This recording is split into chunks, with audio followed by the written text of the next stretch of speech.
Hi friends, this is Raj. ఈరోజు నేను bank Nifty and stock option trade చేశాను. So అవి ఎక్స్ప్లెయిన్ చేస్తాను. ఫస్ట్ అయితే మార్నింగ్ ట్రేడ్ కదా నేను డైలీ చేసేది. సో ఇది 9:15 candle. I will Zoom in. ఇది 9:15 candle, previous day closing. So line draw చేసుకున్నాను. అండ్ ఇది ప్రీవియస్ డేలో ఒక resistance level and support level. So all 3 lines నేను డ్రా చేసుకున్నాను before market opening. So morning అయితే సపోర్ట్కి రెసిస్టెన్స్కి మధ్యలో ఓపెన్ అయింది. ఇది సపోర్ట్, ఈ రెసిస్టెన్స్ అనుకుంటే. So either I can go for call or put. నేనైతే కాల్కి వెళ్ళాను. మేజర్ రీజన్స్ ఏంటంటే మన ఇన్ఫ్లేషన్ డేటా నిన్న పాజిటివ్గా వచ్చింది, Indian inflation data. And Dow నిన్న నెగిటివ్గా క్లోజ్ అయింది, యూఎస్ మార్కెట్ నెగిటివ్గా క్లోజ్ అయింది. సో దాని రిజల్ట్గా మన మార్కెట్ కూడా నెగిటివ్గా ఓపెన్ అయింది, గ్యాప్ డౌన్ అయింది. But morning Dow futures positive ఉంది and Japanese market Nikkei positive ఉంది. సో తర్వాత అది అప్ సైడ్ వెళ్ళొచ్చు, డౌన్ సైడ్ వెళ్ళొచ్చు, అది బిగ్ ప్లేయర్స్ తీసుకెళ్తారు.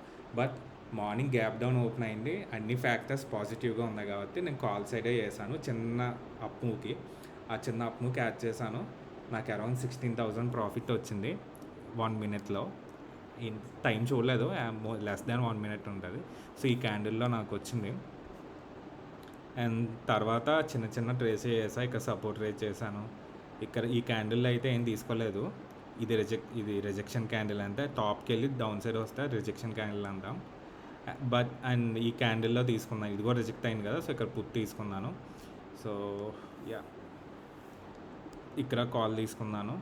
సో ఐ మీన్ చిన్న క్యాండిల్స్. తర్వాత అసలు వాల్యూమ్ ఏం లేదు. If you see the volume, ఇక్కడ వాల్యూమ్ చూడండి, 10-15 వరకు వాల్యూమ్ ఉంది. తర్వాత అసలు వాల్యూమ్ లేదు. ఎప్పుడైతే వాల్యూమ్ మరీ తక్కువ ఉందో అసలు ట్రేడ్ చేయడం అనవసరం ఆ టైంలో. ఐ మీన్ వేరే చూడవచ్చు, లైక్ స్టాక్ ఆప్షన్స్ లేదా నిఫ్టీ, నిఫ్టీ, ఏ ఇండెక్స్లో అయితే వాల్యూమ్ ఉందో అదే ట్రేడ్ చేసుకోవడం బెటర్. ఎందుకంటే ప్రీమియం మూమెంట్ ఉండదు మనం చేసిన. సో ఈరోజు అయితే చాలా ఫాలో అయింది market. I think 2 major reasons. అందరూ నిన్న ఫాలో అవుతుంది అనుకున్నారు due to allegations on SEBI by Hindenburg. But ఈరోజు ఎందుకు ఫాలో అయింది అంటే, నేను అనుకోవడం, ఈరోజు యుఎస్ ఇన్ఫ్లేషన్ డేటా ఈవెంట్ ఉంది. లాస్ట్ టైం యుఎస్ రెసిషన్లోకి వెళ్తుంది అని చెప్పేలాగా యుఎస్లో కొన్ని డేటా పాయింట్స్ వచ్చాయి. దానివల్ల వరల్డ్ వైడ్ చాలా ఫాలో అయింది. సో ఈరోజు ఇన్ఫ్లేషన్ డేటా ఎలా వస్తుందో తెలియదు కదా, ఎక్స్పెక్ట్ చేయలేం కదా. దానివల్ల మేబీ ఇన్వెస్టర్స్ ప్రాఫిట్ బుకింగ్ చేసి ఉండొచ్చు. ప్లస్ వార్ కూడా నడుస్తుంది కదా, సో దానికి రిలేటెడ్ ఏదైనా బిగ్ న్యూస్ వచ్చి ఉండొచ్చు. మనకి లేట్గా తెలుస్తుంది, బట్ బిగ్ ప్లేయర్స్కి ముందే తెలుస్తుంది కదా. So either one of these. That's why మనకైతే రీజన్ ఎగ్జాక్ట్గా తెలియదు కాబట్టి వితౌట్ ద రీజన్ ఫాలో అయింది అని అనుకుంటాం. సో ఈరోజు అయితే బోత్ పాజిటివ్ న్యూస్ ఉంది, కొంచెం నెగిటివ్ న్యూస్ కూడా ఉంది. ఓకే, నేనైతే పుట్ సైడ్ ఏం క్యాప్చర్ చేయలేదు. నేను క్యాప్చర్ చేసిన పుట్ సైడ్ ఏంటంటే ఇది ఒకటే, చిన్న చిన్న స్కాల్పింగ్స్ అంతే.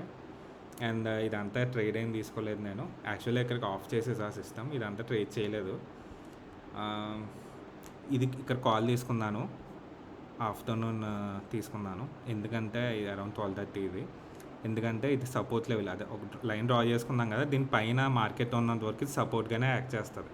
ఎప్పుడైతే ఇది బ్రేక్ అవుద్దో, 12:30కి ఈ లైన్ నాకు సపోర్ట్, బట్ 12:45కి ఇది బ్రేక్ అయిపోయింది కదా, ఇది రెసిస్టెన్స్ నాకు. ఓకే, సో సమ్ పీపుల్కి డౌట్ ఉండొచ్చు, ఇదే లైన్ సపోర్ట్ అండ్ రెసిస్టెన్స్ ఎందుకు అంటున్నారని. సో దీనిపైన మార్కెట్ ఉన్నంత వరకు ఇది సపోర్ట్గా యాక్ట్ చేస్తారు. దీని డౌన్ సైడ్ వచ్చాక ఇదే రెసిస్టెన్స్గా మారుతుంది. అంటే దీనికన్నా అప్ సైడ్ వెళ్ళాలంటే కొంచెం డిఫికల్టీ ఫేస్ చేస్తారు, కొంచెం స్ట్రాంగ్గా రావాలి buyers. Okay, so down side రాగానే ఇది ఫేక్ బ్రేక్ డౌన్ అనుకుని కాల్ తీసుకున్నాను. ఐ వాజ్ రివార్డెడ్, మంచి పాయింట్స్ వచ్చాయి ఈ క్యాండిల్లో. అండ్ ఇదైతే బ్రేక్ చేయలేదు సపోర్ట్ని. ఈ క్యాండిల్ బ్రేక్ చేసింది కానీ మళ్ళీ పైకి పెద్ద పుల్ బ్యాక్ వచ్చింది. ఇఫ్ యూ సీ, ఈ టాప్ నుంచి ఈ బాడీ వరకు అరౌండ్ 100 పాయింట్స్ ఉన్నాయి. సో ఇంత పెద్ద పుల్ బ్యాక్ వచ్చాక పుట్ సైడ్ వెళ్తుందని అనుకోము. నేనైతే అసలు ఏ ట్రేడ్ చేయలేదు. ఇక్కడికి నేను ఆల్రెడీ అరౌండ్ 85,000 ప్రాఫిట్లో ఉన్నాను. So I was very happy with it. But market అయితే అబ్జర్వ్ చేశాను. ఇందాక చెప్పా కదా ఒక పాయింట్, ఒక లెవెల్ బ్రేక్ అయ్యాక అదే రెసిస్టెన్స్గా యాక్ట్ చేస్తుందని. ఇది బ్రేక్ అయింది ఈ క్యాండిల్తో. ఈ క్యాండిల్స్ అన్నీ డౌన్ సైడ్ ఉన్నాయి. ఓకే, ఈ క్యాండిల్ టాప్ వెళ్ళింది అంటే దీన్ని టచ్ అయిపోయింది, కానీ మళ్ళీ సెల్లర్స్ కిందకి తీసుకొచ్చారు. బయ్యర్స్ ఇంట్రెస్ట్ చూపించలేదు మళ్ళీ ఈ లైన్ని క్రాస్ చేయడానికి. సో ఇది రిజెక్షన్ క్యాండిల్. మంచి పుట్ సైడ్ మూమెంట్ వచ్చింది చూసారా, ఇది కూడా మంచి రిజెక్షన్ క్యాండిల్. నేనైతే ఇదంతా ఏం క్యాప్చర్ చేయలేదు, but I was looking at Nifty. So నేను నిఫ్టీలో అయితే ఒక ట్రేడ్ తీసుకున్నాను, కాల్ సైడ్ తీసుకున్నాను. యాక్చువల్గా అదైతే రాంగ్ ట్రేడ్, ఇది సపోర్ట్ లైన్. సో నేను సపోర్ట్ దగ్గర అప్ సైడ్ వెళ్ళింది కదా, డౌన్ సైడ్ వచ్చి అప్ సైడ్ వెళ్ళింది కదా, మళ్ళీ బయర్స్ తీసుకెళ్లారు కదా. సో నేనైతే రివర్సల్ ఎక్స్పెక్ట్ చేస్తాను, ఎందుకంటే ఇది మంచి సపోర్ట్.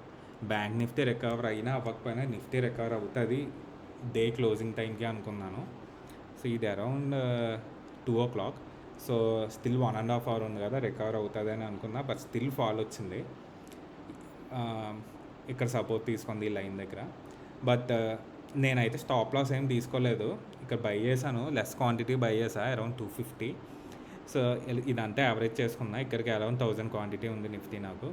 సో ఇక్కడికి వచ్చేసరికి నాది కవర్ అయిపోయింది, లాస్ కవర్ అయిపోయి ప్లస్ 3500 ఎంత వచ్చింది నిఫ్టీలో. ఇదంతా సైడ్ వేస్ అయింది. ఇంక నిఫ్టీలో అయితే ఈ ట్రేడ్ ఒకటే చేశాను, ఇది కూడా పుట్ కూడా చేశాను. As a said you before, ఒక లైన్ బ్రేక్ అయ్యాక ఇది సపోర్ట్ లైన్ అనుకుని కాల్ తీసుకున్నా, ఫెయిల్ అయింది, లాస్ రాకుండా రికవర్ అయిపోయాను, స్మాల్ ప్రాఫిట్ వచ్చింది. ఓకే, బట్ ఇది ఇప్పుడు ఇది నాకు రెసిస్టెన్స్ కదా, ఇప్పుడు ఇది రిజెక్షన్ అయింది కదా పైనుంచి, పుట్ తీసుకున్నాను, ఈ క్యాండిల్ క్యాప్చర్ చేసుకున్నాను. సో దానివల్ల నాకు ఇక్కడికి లాస్ కవర్ అయింది, క్యాండిల్లో 3500 profit. Well and good, Nifty అయిపోయింది అరౌండ్ 230 అయింది. సో నా ప్రాఫిట్ 92,000కి వెళ్ళింది. సో నేనైతే చిన్న రిస్క్ తీసుకుని 1 lakh ట్రై చేద్దాం, 1 lakh ప్రాఫిట్కి అనుకుని బ్యాంక్ నిఫ్టీ చేశాను. ఎగ్జాక్ట్లీ 230కి అయింది కదా. ఇక్కడ కాల్ తీసుకున్నాను, సమ్వేర్ అరౌండ్ హియర్ కాల్ తీసుకున్నాను. సో మంచి మూవ్ ఇచ్చింది, అంతా ఏం క్యాప్చర్ చేయలేదు, కానీ ప్రీమియం మూవ్మెంట్ కూడా పెద్ద లేదు, అప్పటికే చాలా ఫాల్ అయింది కదా. సో అప్ సైడ్ వెళ్ళినా కాల్ ప్రీమియం పెద్ద ఏమీ పెరగలేదు. ఎనీవేస్ అప్పుడు 1 lakh క్రాస్ అయింది. So I just simply close it my system.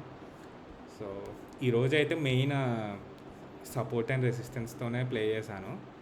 Morning trade as a said you, చిన్న లాజిక్, వరల్డ్ వైడ్ మూమెంటం ఎలాగుంది అండ్ ఇండియాలో న్యూస్ ఎలాగుంది, అండ్ మనం డ్రా చేసుకున్న support line resistance line break చేశాక దానికి చిన్న పుల్ బ్యాక్ ఇచ్చి మళ్ళీ రిజెక్ట్ అయితే అక్కడ నుంచి ఇలా చేసుకోవచ్చు. ఓకే, కాలర్ పుట్ సైడ్ వెళ్ళొచ్చు, నెక్స్ట్ లెవెల్ వరకు వెళ్ళొచ్చు, బట్ అదర్వైజ్ మధ్యలోనే ఆగిపోవచ్చు, రివర్సల్ రావచ్చు. నేనైతే అన్ని పాయింట్స్ టార్గెట్ చేయను, మీకు చాలాసార్లు చెప్పా కదా. సో ఇది నా profit 1 lakh. So bank Nifty 746 points fall అయింది. నేనైతే సి ఉంది కదా, ఇది కాల్ ఆప్షన్, ఇది పుట్ ఆప్షన్, అంటే మీకు పిఈసి అని క్లారిటీగా లేదని చెప్పాను అంతే. సో ఎక్కువైతే నేను కాల్ సైడే వెళ్ళాను, as a said you before. Only 50,700 put చేశాను, అది మార్నింగ్ చేశాను. నా మేజర్ ప్రాఫిట్ అంతా కాల్ సైడే వచ్చింది. నిఫ్టీలో కాల్ చేసినప్పుడు మైనర్ లాస్లో క్లోజ్ చేసా, పుట్ తీసుకున్నప్పుడు 3,500 ప్రాఫిట్ వచ్చింది. ట్రెంట్ ఆప్షన్ నా లాస్ట్ 2 daysలో నాకు ట్రెంట్ ఆప్షన్, స్టాక్ ఆప్షన్ మంచి ప్రాఫిట్ ఇచ్చింది. సో నేనైతే ఫస్ట్ పుట్ తీసుకున్నాను, ఎందుకంటే 2 days నుంచి మంచి రన్అప్ ఇచ్చింది. సో చిన్న డౌన్ మూవ్ ఎక్స్పెక్ట్ చేశాను, బట్ నాకైతే 6,000 లాస్ వచ్చింది. కాల్ ట్రై చేశాను, వెంటనే క్లోజ్ చేసా. ఇది కూడా ఇంకా ఎక్కువ టైం ఉంచితే ఇది కూడా లాస్ అయ్యేది. సో స్టాక్ ఆప్షన్ అయితే ఇంకా ట్రై చేయలేదు, ఎక్కువ బ్యాంక్ నిఫ్టీ అండ్ నిఫ్టీ చేసా ఈరోజు. If you guys like this video, please like and subscribe my channel. Thank you.